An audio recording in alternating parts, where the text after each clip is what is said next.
iDiskiTV powered by World Sports Betting. Mamelodi Sundowns 4, Al Hilal 1, CAF Champions League. We're wrapping it up now. Going to the next level. One more game left in the group stages. Junior Khanye, our analyst. Dominant performance by Sundowns. Very, very straightforward. Yes, sir. Justice. Easy. Benedict keep on supporting iDiskiTV, fighting no one try to fix South African football. Yeah, let's say team should must learn two defensive ball players. When you call it defensive midfield, but link defense to attack. Attack by support. Yeah.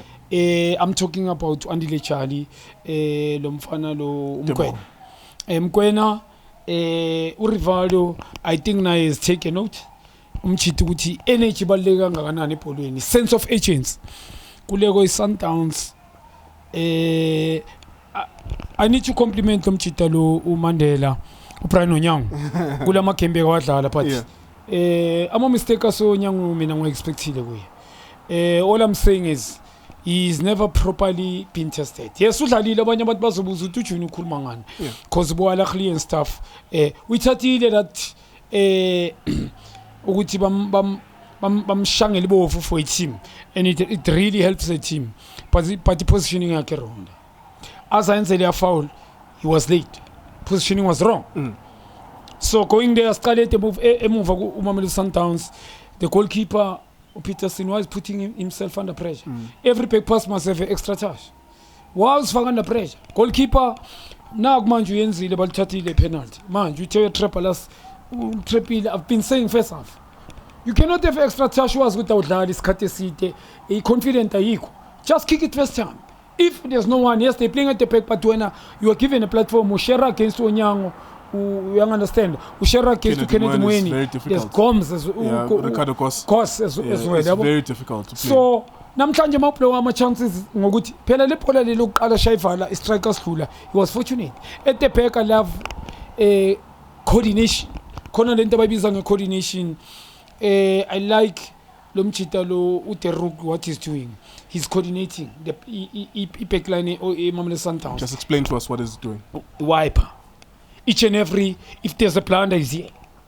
If the ball is a mistake, if they bypass someone, he's covering. They are smart. Awareness. Gulego upege. We start to play Sundowns. Always the keeper when he scored the ball, they had to kick it or kick forward. He start to play. They open up like wide. Not far wide, like as in open, like by stretch middle, Munyumaga right to Maga left, Utomingo Zabe more central. And Besaiba easy over Uchali in Moscow, we land. Either play because Satale Gula K, Beseba attend. But now Mokoena is availing himself, which when he's got the ball, he come open. I'm born. Now it's a good child with I 10 or whatever. The team name there was so many caps in Kulmanga Alilal. Banama kepa beguna makepa maningi midfield. Adalanga two defensive midfielders. Sometimes they were playing sort of three. Begu diamond shape, le pege pants. Diamond shape pege pants. Whereby Pamguabo. Guna Lomchitalo Domingos. And then there's going on the right Pagat, a midfield, central midfield, left under the Charlie. Now he complements Ababal Bambi Pola Jobangishu Uterukul Kalala, Ufunucha Charlie, he plays he got Magalbamba, he get Mokoena, Oruna Chubshin. There's Rivaldo Ulumchitalo Domingos. Always what I love about the guy. Because you can work into the Guba lazy. He's not a talent. He's more energetic winner. He's a midfielder possible boxing. And he's got power. Energy is something else. I think we make a pension because whether the ball is on the right, the pass to Shalulile is whether like nearer to him or bypassing him. But the forward. I love what he's doing. And truly speaking, red card babulele Mamelodi Sundowns intensile nkuleko ukuthi baqine benze sub. I don't think the way bafuna kuyenza lesa but by ukapinga uyalazi Paul. I love lento bayenzile nyenga question but ukuthi bashukaping is energetic, he move off the ball. Yes, Umshishi is a good player but he's more of a brain player umuntu oqabangayo but move off the ball abumshisha kusabantu ba energy eningi. You understand? Abantu abafuna ukuthi ngona a creative foul ukuthi balithathe iball. Maye uKapinga you need him. So babashi uKapinga I1 Shalulile drafted on the right. So what I love mina Nkuleko, Mamelodi Sundowns, credit to the coaches mababa when they score. But when they got the red card, baye bayeke shape club a team ba sacrifice umshishi. Baye uKapinga ukuthi ba push up front. But draft to Shalulile ka right. He cannot give you something ka right. Mela abanga dribble lapha beating someone access strength sakhe. But ibasebenzele ngoba uKapinga bekamove kakhulu. He was lama run bekawayenza bebasebenzele Sundowns. Going to Hilal, very static team. A tactical yapua.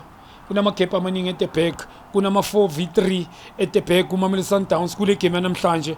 Ndlala nibaning they are more than Sundowns, but I'm a situation I'm 4v3 2v3 maninga pool. The Sundowns should have scored so many chances. True. And in the middle field, how you gonna create chances without a middle field a more of tactical discipline?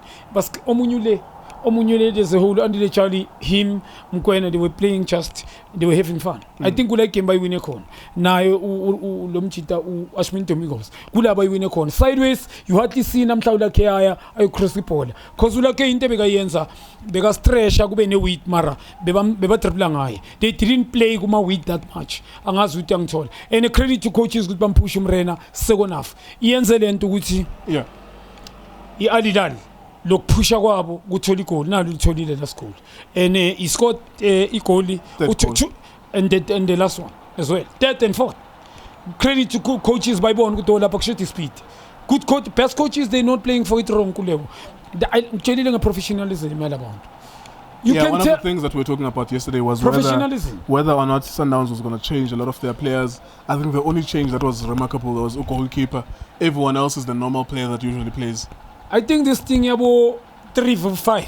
Echimini yabo sebenza ukuthi team enye izodlala ishota enye idlala. This thing has practice Nkuleko. Look at Sundowns now today as example. They were 9. 10 with the keeper. But he couldn't tell. Yeah, they were more dominant but shorter. Move off the ball. Yeah. Nalente zonal mark, they master it. Squeeze zonal. Omunye magala omunye chite uya sonela. There's somebody behind you osondela. And once born at the back, you cannot do it forces you to go backwards. And you go comfortable they pay too much back passes, Baba Bambi. Baba young child. Baba Bamba, Ilenta 3v2. It's just that to Shalulile nae. Yes, credit to him in score, decision making. Okay. I think he must work in technique. Yeah, he could have easily had a head trick today. Technique. Can he work? He's energetic as Spana. He's more of a cold pouch. Can you work like Namakon? Yeah. Like you need to work in footwork, technique. You understand? He's a cold poucher. We know positioning very wonderful. Energetic, always central Ukraine. But can you work right? So I love sometimes what they did. It's a training session. It's high standard. This team they needed points today. But they play as if any team. It's the team. Yeah, I was saying to so it's like a clear Africa Championship. You know what I'm fit? They are ahead of everybody. We need to be honest. They are ahead. Like when they come in. Look at the movement there. Agna fancy. They move the ball, shift the ball around. Like it's amazing, bro. It's like Agna the shape. Somebody behind. They go as a team. They're very compact, my brother. They move when they shift the ball. You can tell with the enterprise. You hardly see them in example, but passing opponent. Passing through is manning. So, compliment to Sundowns. Right. This is a high standard for Sundowns in Zimbabwe. Absolutely. It was dominant. The surprising thing as well, but these guys are not surprised, is that Sundowns weren't going to match a shorter, but still, they were still very good. They made Al Hilal look like a bunch of amateurs, really. iDiskiTV, iDiskiTimes, World Sports Betting. Thank you for watching.